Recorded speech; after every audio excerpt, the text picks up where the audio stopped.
Assalamualaikum. Nah, di video kali ini aku pengen ngebahas tentang baby blues. Nah, jadi di sini buat kalian yang butuh informasi ini, pokoknya tonton video ini sampai selesai. Jangan lupa di like, komen, dan subscribe. Terima kasih. Nah, di sini buat kalian yang habis beranak ya kan, kalian ngerasa nggak perasaan-perasaan aneh? Perasaan kayak mudah sedih, mudah marah, mudah stres, nah kayak gitu. Dan itu adalah baby blues. Dan baby blues itu ada yang ringan, ada yang gawat. Nah, jadi di sini aku pengen cerita ya. Jadi untuk kalian yang sedang hamil, terus ada persiapan untuk melahirkan, jadi kalian harus siap-siap mental ya. Di sini aku ngasih tahu nih, kalau misalkan kalian ini posisinya lagi hamil, aku mau ngasih tahu ke kalian. Jadi kalian itu harus menyiapkan dari sekarang mental kalian. Ketika ada orang bilang kok nggak minum ASI, kok dikasih susu formula, kok anaknya kurus, kok anaknya hitam, kok anaknya pesek. Nah, itu kalian harus mempersiapkan ya. Jadi buat sekarang kalian posisinya lagi hamil nih. Posisinya lagi hamil. Kalau aku ngomong dibilang misal kok anaknya kecil, nah kalian mungkin biasa aja ya. Cuman kalau misalkan itu didengar pas kalian lagi habis beranak atau habis melahirkan, itu tuh rasanya tuh nggak enak banget. Nah, kayak itu ya. Jadi rasanya itu kita tuh kayak yang dibikin sedih, kesinggungnya itu kayak dibikin sedih, kayak nggak terima, nah kayak gitu. Nah, jadi makanya banyak kasus ibu ngebunuh anaknya si bayi ya karena dia tuh stres. Misal stres anaknya dibilang hitam, anaknya dibilang kecil, kurus, atau dibilang apapun itulah, itu bener-bener sangat mengganggu untuk ibu yang posisinya habis melahirkan. Dan aku pengen cerita ke kalian ya. Jadi pengalaman aku waktu habis melahirkan Bintang, aku tuh pernah di titik yang diem, ngalamun tapi nangis. Aku di titik kayak gitu. Jadi uh, disisirin kan, posisinya aku lahiran sesar, terus mau apa-apa itu aku harus dibantu orang, bahkan mau berdiri itu aku nggak sanggup berdiri sendiri, jadi harus diberdirikan.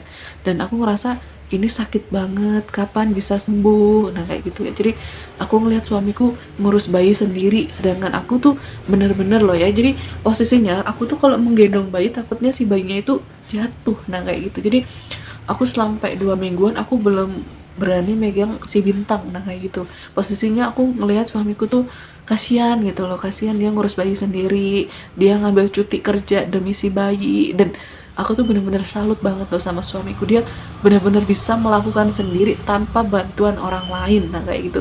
Itu tuh keren banget.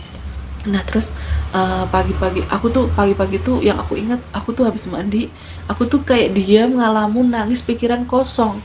Nah, kayak gitu tuh sedih yang paling maksimal. Terus ditambah asiku nggak keluar, ditambah aku ngerasain ini sakit, kapan sembuhnya, kapan berakhirnya, kasihan anakku nggak ada yang megang. Bahkan ibu yang suka ngebantuin aku ngemandiin Bintang, jadi si Bintang itu waktu pusernya belum pupus itu mandinya itu nyuruh orang, nah kayak gitu. Dan aku ingat banget aku nangis-nangis sama dia, aku dipelukin sama dia. Jadi aku tuh ngerasa dia tuh kayak yang tahu perasaan aku, ngerti nggak sih? Jadi aku kayak bersyukur banget ketemu si ibu itu. Pokoknya dipelukin, sayang sayang nggak apa-apa gitu. Yang aku inget tuh kayak gitu. Nah, posisinya yang aku rasain baby blues, yang bener-bener aku rasain itu kayak perasaan bersalah ke si anak, ngerti gak sih? Perasaan bersalahnya itu kan katanya kalau baby blues itu seminggu 2 minggu atau sebulan, nah kayak gitu itu paling lama ya kan. Cuman aku tuh bener-bener ngerasain rasa bersalah itu 1 tahun. Dan ngerasa bersalah apa, pasti kalian bertanya-tanya ya. Jadi posisinya aku tidak bisa ngasih ASI ke Bintang secara langsung. Dan kalau misalkan kalian ada yang nanya nih ya, kayak aku nih kemarin ditanya, kok anaknya dikasih susu formula, kenapa gitu, berusaha terus dong gitu-gitu. Bahkan ada yang bilang kamu tuh harus berusaha, si itu aja berusaha terus, kayak gitu. Intinya tuh kayak kita tuh disalahkan, kayak dipojokkan. Dan itu tuh bener-bener rasanya itu nggak enak banget. Bikin stres kita, bikin kita nangis. Bahkan yang lebih parahnya, mohon maaf, aku nyampe WA suamiku, aku bilang aku pengen ngebanting si bayi. mohon maaf, ini bener-bener terjadi ya kan. Si Bintang itu anak yang aku harapkan, tetapi waktu pas baby blues aku sempet kepikiran kayak gitu. Nah karena kenapa, posisinya waktu itu kan aku nggak bisa ngasih ASI sama si Bintang. Si siapa, ada orang bilang kamu tuh nggak ada usahanya jadi ibu, nah kayak gitu. Dan itu tuh bener-bener bikin aku tuh kayak yang jatuh sejatuh-jatuhnya, perasaan bersalah. Pulang si Bintang itu aku dijelin puting aku, tapi dia tetap nggak mau, nyampe pipinya merah dia tidak mau. Dan aku tuh nggak ngerti harus gimana gitu loh. Jadi posisinya si Bintang itu, mohon maaf, dia itu bingung puting. Bingung puting itu kan emang ada tekniknya ya, mungkin kita harus konsultasi ke dokter biar si bayi itu tidak bingung puting. Posisinya waktu itu aku aslinya nggak langsung keluar. Nah posisinya aku juga nggak bisa duduk, nggak ada yang ngebantuin aku nyusuin si Bintang, itu nggak ada. Makanya si Bintang itu dikasih susu, aku peras terus dikasih ke botol terus diminumin ke si Bintang.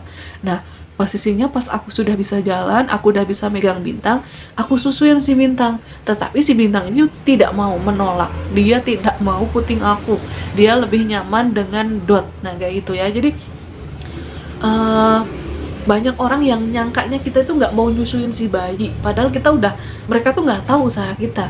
Aku dikirimin apa sih, kayak rempah-rempah kayak kacang-kacangan dari temen aku, namanya Mbak Yani, bagus banget dia. Mertuanya itu orang India, dia dibikin rempah-rempah biar susunya itu keluarnya itu banyak. Nah dan aku dikasih sama dia, aku udah beli vitamin biar asinya keluar banyak, udah makan ini makan itu, dan aku tuh udah berusaha biar asiku keluar. Nah pas keluar si Bintangnya itu bingung puting. Dan aku tuh nggak terima kalau ada orang yang kayak seolah-olah nyalahin aku loh. Kayak bukan, nggak terimanya tuh bukan masalah baper, bukan masalah kesinggung, enggak. Jadi baby blues itu yang aku alamin itu kayak perasaan bersalah sama si bayi karena tidak bisa ngasih ASI. Nah kayak gitu. Dan buat aku move on, aku tuh butuh 1 tahun, bukan sebulan 2 bulan. Jadi buat mengikhlaskan, ya sudahlah, gak apa-apa dikasih susu formula, nggak usah minum ASI gitu tuh, itu aku butuh butuh 1 tahun buat aku ngelupain. Bahkan kalau sekarang ada yang komen soal ASI, aku tuh udah yang biasa. Cuman waktu itu aku tuh pasti nangis. Bahkan suamiku tuh sampai bilang, siapa yang bilang, aku samperin. Soalnya aku tuh sering nangis ya karena ASI itu loh, nggak bisa ngasih ASI yang kayak orang-orang gitu loh. Dan harus kalian tahu ya, jadi setiap malam, setiap pagi aku itu mompa ASI, aku taruh di freezer. Si Bintang itu minum susunya sampai usia 7 bulan. Jadi susu formula dicampur, maksudnya susu formula iya, susu ASI juga iya, soalnya keteteran. Soalnya untuk mompa ASI itu capek banget, lebih capek daripada menyusui biasa menurut aku ya. Jadi dia tuh harus menyeterilin alat-alatnya, dipompa. Nah kayak gitu posisinya. Aku anak pertama, kayak yang kerjaan rumah tuh nyampe nggak kepegang, aku tuh kayak sibuk ngurus bayi satu, dan itu tuh sangat melelahkan. Bahkan kita tuh juga pasti begadang, kurang tidur pas denger orang kayak nyalahin kita, kayak yang ngerasa diri kita tuh kayak punya salah banget sama si bayi. Dan yang aku alamin tuh seperti itu, perasaan bersalah sama si bayi, bukan perasaan baper, bukan perasaan gampang kesinggung, bukan. Jadi lebih kerasa kayak punya salah sama si bayi. Nah kayak gitu, itu baby blues yang aku alamin. Dan kalau ingat aku nyesel banget ya. Jadi aku sempat kepikiran pengen ngebanting si Bintang karena dia tidak mau puting aku. Nah kayak gitu. Dan suamiku langsung pulang ya, kerja itu langsung pulang, dia langsung bilang pokoknya mau ASI, mau susu formula itu sama aja, yang penting anaknya itu sehat, nggak usah dengerin omongan orang. Makanya aku nggak pernah posting aku lagi mompa, kan aku orangnya up to date ya, jadi aku nggak pernah mau posting-posting hasil postingan. Misal stok asinya si Bintang juga aku nggak mau aku fotoin dibikin status, enggak. Soalnya aku nggak mau ada orang komen soal asi, karena aku tuh nggak bisa, ngerti nggak sih. Jadi yang sedih banget, sedihnya tuh lebih ke ngerasa bersalah sama si bayi. Cuman buat sekarang, mau ASI, mau susu formula, itu yang penting anakku sehat ya. Jadi di sini buat kalian yang nggak bisa ngasih ASI, nggak usah sedih-sedih, yang penting anak kalian itu cocok dengan susunya. Nah kecuali kalau misalkan kasusnya kalian itu anaknya itu tidak cocok dengan susu formula, kalian harus berusaha sekuat-kuatnya biar ASI kalian itu keluar, karena ASI itu mahal banget harganya, tidak bisa dibeli. Dan sebenarnya ASI juga, bukan sebenarnya, memang yang terbaik untuk si bayi. Cuman kalau keadaan tidak memungkinkan, kalian nggak usah sedih-sedih, nggak usah dipikirin, apalagi mulut tetangga. Nah kayak gitu ya. Jadi pengalaman aku waktu itu ya, aku butuh 1 tahun untuk move on tentang ASI, karena aku punya perasaan bersalah sama Bintang itu mendalam banget, kayak yang sedih, kayak yang nyesek, kayak yang ngerasa nggak berguna jadi ibu. Nah kayak itu, padahal aku udah ngasih ASI meskipun lewat susu apa dipompa. Nah kayak gitu. Di sini buat kalian ya, jangan sedih-sedih. Kalian nggak bisa kasih ASI, nggak usah sedih-sedih. Jadi kalau misalkan anak kalian minumnya susu formula itu nggak apa-apa. Susu formula atau ASI sama aja, yang penting anaknya sehat dan cocok dengan susunya. Kecuali kalian itu, anak kalian itu tidak cocok dengan susu formula. Kalian wajib berusaha gimana caranya ASINya itu keluar. Atau kalau perlu kalian nyari donor ASI. Nah karena kenapa, kalau misalkan si bayi itu nggak cocok dengan susu formula, itu akibatnya itu fatal banget, bahkan bisa terjadi kematian. Karena kalau misalkan si bayi itu diare, dehidrasi, penyakit lainnya juga timbul, itu benar-benar sangat membahayakan. Makanya di sini ASI itu tidak bisa dibeli, harganya itu sangat mahal. Cuman posisinya kalau misalkan kalian tidak bisa ngasih ASI, kalian nggak usah sedih-sedih, nggak usah dengerin mulut tetangga. Karena kenapa? Mereka cuma hanya bisa berkomentar. Jadi yang ngejalanin tuh kalian, yaitu nggak bisa ngasih ASI ya karena sikon, bukan maunya kita. Misal kalian kerja, itu mau nggak mau anak kalian dikasih ASI, nggak masalah, yang penting anak kalian itu sehat. Misal ASInya itu nggak keluar, kalian kasih aja sufor, nggak apa-apa, yang penting anaknya sehat ya kan.